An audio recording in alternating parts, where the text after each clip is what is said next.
Hello mga kalingap, magandang araw sa ating lahat kung saan bansa man tayo naroroon ngayon. Kamusta tayo?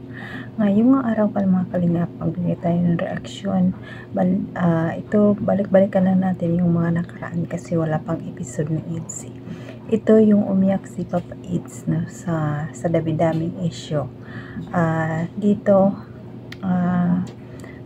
na natin nalalaman at nandito na ang pag-seryoso ni Habi dito kay Biancy. At saka si Biancy naman, ito ang maganda kay Biancy dahil hindi siya naniniwala sa mga issue ni Papa Eats. No? Sabi nga niya, sa kay Habi lang daw siya maniniwala pala ng iba.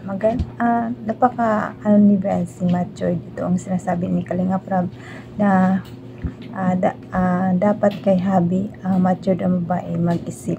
No? Talagang dito natin nakikita na mature talaga si Biancy mag-isip. Pero bago dyan natin panoorin ang video na ito, pasalamatan muna natin ang manang Kalingap Bal Santos Matubang, Ate Edna Vlog, Kalingap Rab, Kalingap Ido, Jack Tapia Tubang, Kalingap Team, Kalingap Supporters, charity vloggers sa buong mundo ang tumutulong sa ating kababayan natin yung mahirap. Andyan ang Keyboys, Raptors, Kiss SG, at It's Me. Don't forget mga kalingap, ako si Mildred Agisan Official, second channel ni Jasmine 05 channel. Paki-subscribe guys kung hindi ka pa nakasubscribe.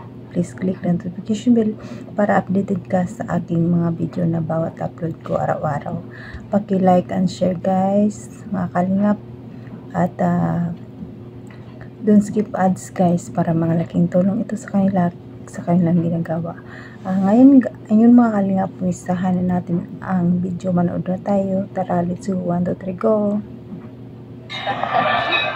Kumusta? Parang di nagkita kayo. Okay lang. Yung nangyari kagabi. Ano, yun na nga. Kaya kita kayo nakamusta dahil dun sa nangyari kagabi.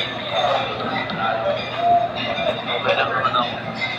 Lalo na kung ginawang ba niya. Sa akin, sa kayo. Sa akin na naman, parang okay lang. Kasi lang. Sa social media kasi tayo kaya lahat ng kilos natin nakikita na nila. Pero wag na lang pagsinin Ganun na naman, wala lang ka naman ginagawang mali. tama ang sinasabi ni Biancy, wala ka naman ginagawang mali. Sensya ka na. Madadamay naman sa mga Ito yung vlog yata na ito na yung vlog na parang nagsiseryosohan na sila, no? Nag-umpisa ang seryosohan. Nadamay. Nadamay lang tayo. ano? Ano nadadamay? Siyempre, partner kita eh. Lahat ng galaw. Siyempre, Komentado. partner kayo, kaya lahat ng galaw ni Papa Eds at galaw mo napapansin ng lahat. Nasa kanila na yun. Kung ano isipin nila. Oo nga naman, basta hindi lang totoo, Hindi ko naman okay lang yan, hayaan na lang. ganyan. Kahit dati pa naman. Dati pa naman talaga yung mga issue yan, kahit doon pa si Papa Ed sa kabila, sa kay Rina pa, marami ng issue yan. Pero parang dito na si Habi talaga umiyak sa kay Biancy. Dati maraming buzzer din sa kabila, pero hindi siya umiyak, dito lang talaga. Ibig sabihin, seryoso na siya dito. Tuloy tayo.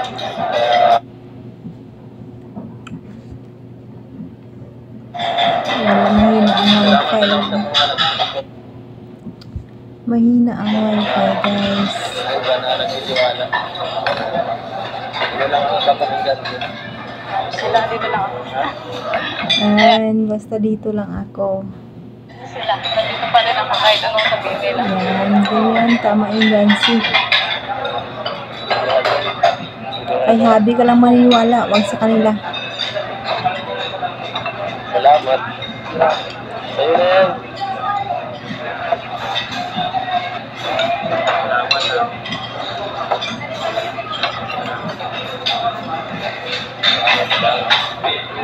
Napaka-supportive ni Biancy, no?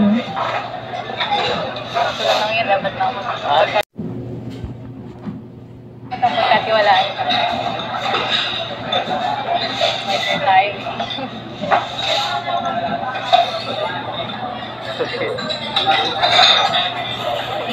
Naiintindihan naman kita. Yun ang maganda kay Bensi. Naiintindihan niya si Abby kahit anong mangyari.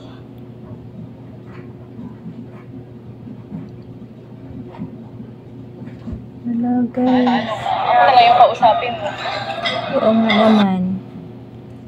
Tuto ka lang kay Bensi, wag lang sa iba. Ano man to, mahina kasi ang wifi. Mahina ang wifi guys. Alam mo, minsan kasi hindi ka makagilap. Mahirap kasi. No, laging busy. Ramdam ko yung ano ni Papa Eds dito sa vlog na to. Okay lang. Okay lang ka lang, friend. Sagad sa adjust ka lang. Okay lang naman, naiintindihan ko naman. Kasi di rin naman ako palaging nandyan. Kasi yung mga ano din siya. Siyempre. Ang layo mo. Hindi talaga makapunta na yun. Kaya, alam mo naman na panganay mo na ako. Okay na ba? Busy na siya. Responsibility ng pamilya mo. Salamat sa ano. Pero kahit pa man na busy si Bensi, nandyan pa rin siya kay Harvey, no? Talagang supportive siya. Wala noon hanggang ngayon, hindi siya nababago. Napakabait pa rin. Hindi ka nagduda.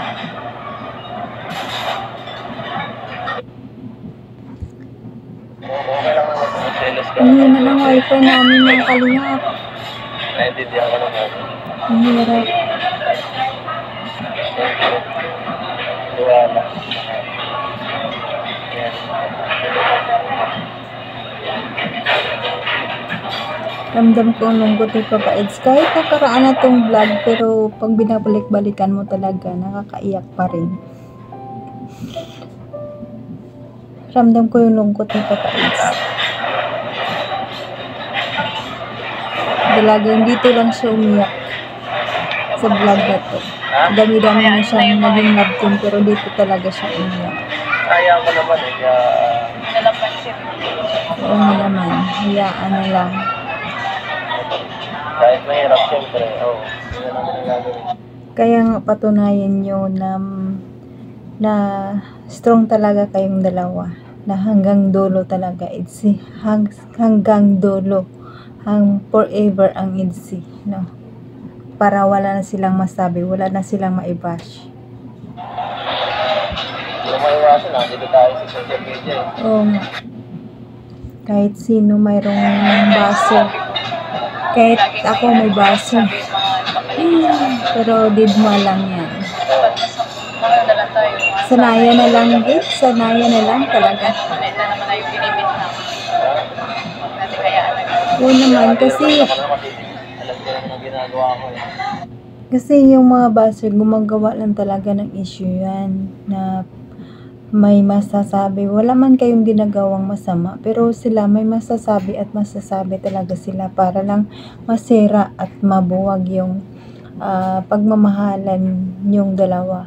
Iwan ko kung mawala ang IDC, siguro tuwang-tuwa ang mga buzzer. Ano pa kaya ang panoorin nila kung wala ng IDC? Wala ng love team. Kung wala ng love team, boring na tayo manonood nun. Sa mga charity vlog na lang ni Kalinga Prab ang panood natin. Siyempre, iba din talaga yung makilig sa atin. Nakakabuhay ng dugo yun. Nakakagising, kapag gising mo sa umaga, masigla ka dahil mayroon kang inspirasyon sa umaga. Nandyan ang IDC, nandyan lahat ng mga love team na Kalinga Prab.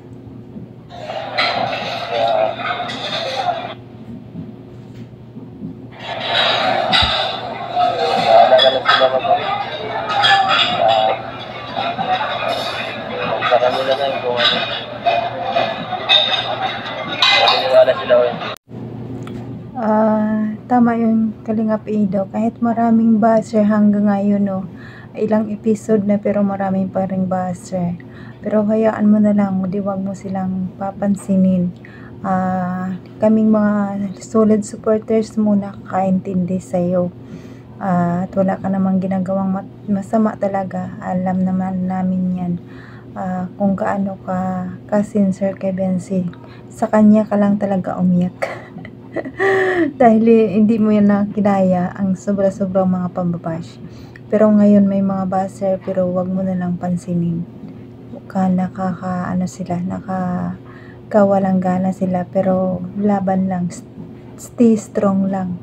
Ay pakita nyo sa kanila na strong ang inyong pagsasamahan at pagmamahalan yon. Mahalaga. Kahit wala naniniwala sa akin, okay lang. Mayroon pa, Kalingap Ido, nandito pa kami mga supporters mo na naniwala sa'yo. Nandyan si Biancy na nagtitiwala sa'yo talaga ng gusto. Sa kanya ka lang maniwala. At sa mga solid supporters na maniwala ka.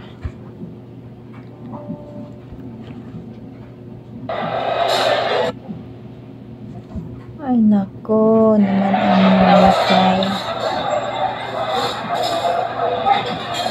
Kaya umiyak. Umiyak.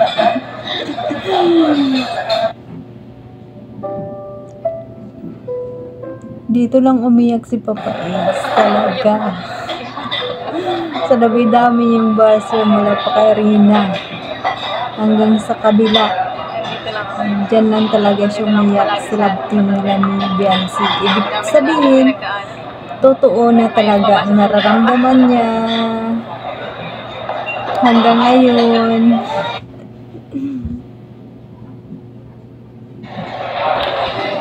Birthday ka na pati, ayaw na lang yung Ayun na hindi lang. ka lang masyadong isipin. Magpakasaya na lang. Huwag mo na lang isipin yung mga buzzer. Mas pogi ka. Kahit ngayon, huwag mo lang isipin. Ba't umiiyak ka? Nainggit lang yun sila sa'yo dahil maganda yung Wala kayo. partner mo. Tama na kasi.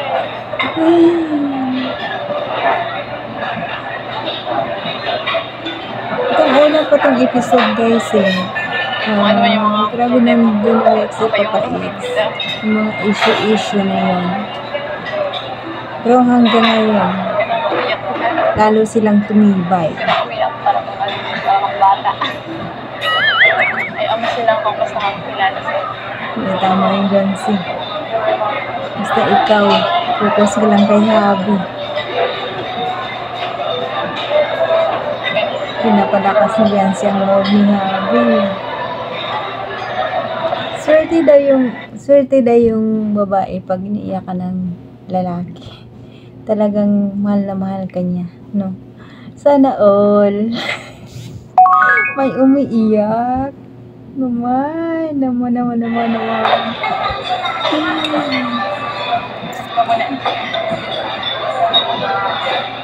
Kahit matagal na itong episode na ito, kinikilig pa rin ako. Wala na lang.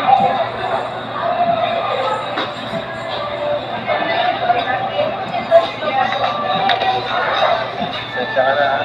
Medyo emotional ako. Okay lang yun, naintindihan ka naman ni Biancy. Hindi ko kaya.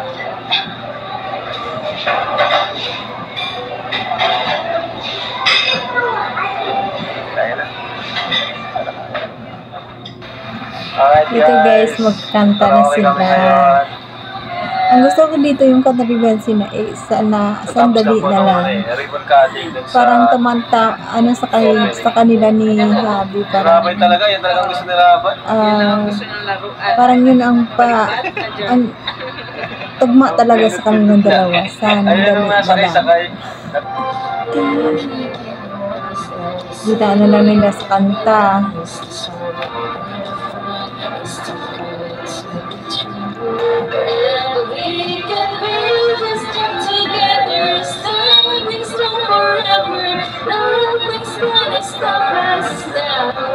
Sana sa mga episode nila na magkakanta na naman sila ulit, no? Kung gaya sa My Chris. sila nagpapauso ng kantahan. Dun sa tabi ng dagat, nag-uumpisa ng kantahan. Ang IDSI talaga. Ibig sabihin, original daw yung IDSI. Sila nagpauso ng kanta.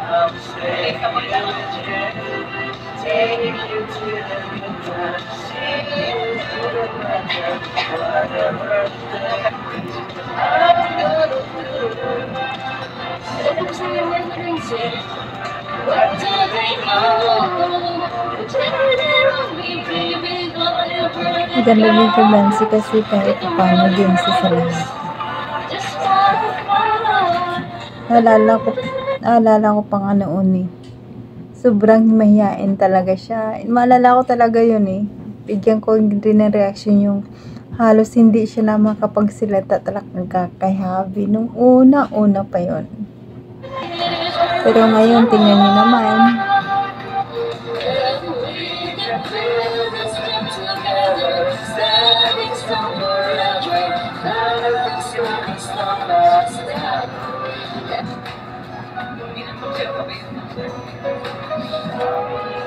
Sandali na lang.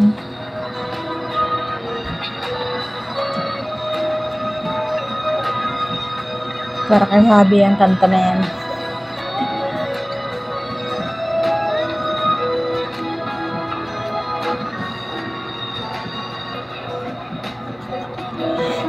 Ang ganda ng kanta. Kahit ako kinikilig.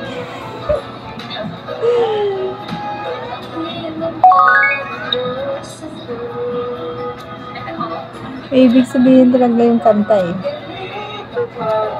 Kita sibaling ka sa ilang.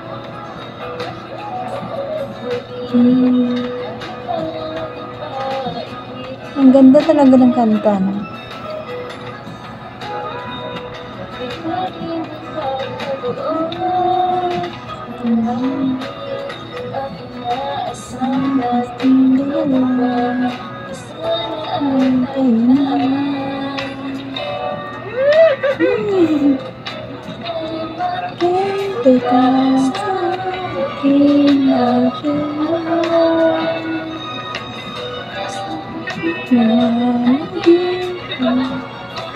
Hindi pa talaga pwede.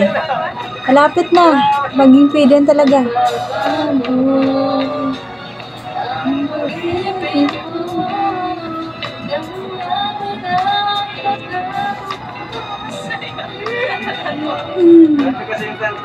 Ang ganda talaga. Parang totoong-totoo yung para sa kanila talaga.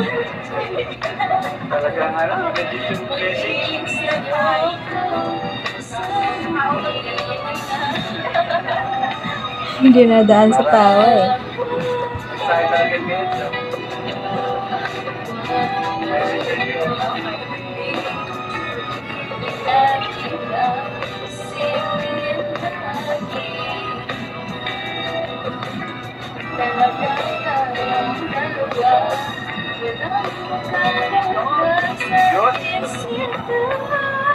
Tama yun. Tama talaga.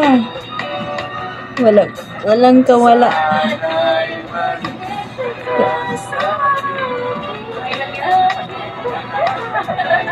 Gaano katagal yan?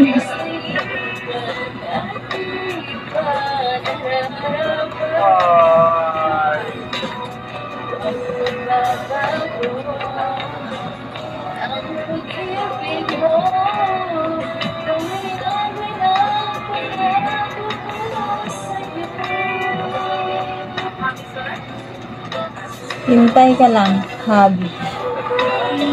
Maging totoo lahat yan. Sabi nga eh, hintay ka lang. Nandyan yan, darating din yan para sa iyo talaga. No? Kaya mga kalingap, napatanood nyo naman ng video. Parang medyo kinilig na naman tayo kahit matagal na tong episode na to. Pero nakakakilig pa rin panoorin. Kaya hanggang dito na lang. At saka medyo na to mahaba na to. At saka mahirap mag-edit kasi mahina ang wifi namin. Salamat mga kalingap sa panonood sa akin na pagsuporta. Maraming salamat. Hanggang dito na lang tayo kasi mahaba na ito. Bye bye!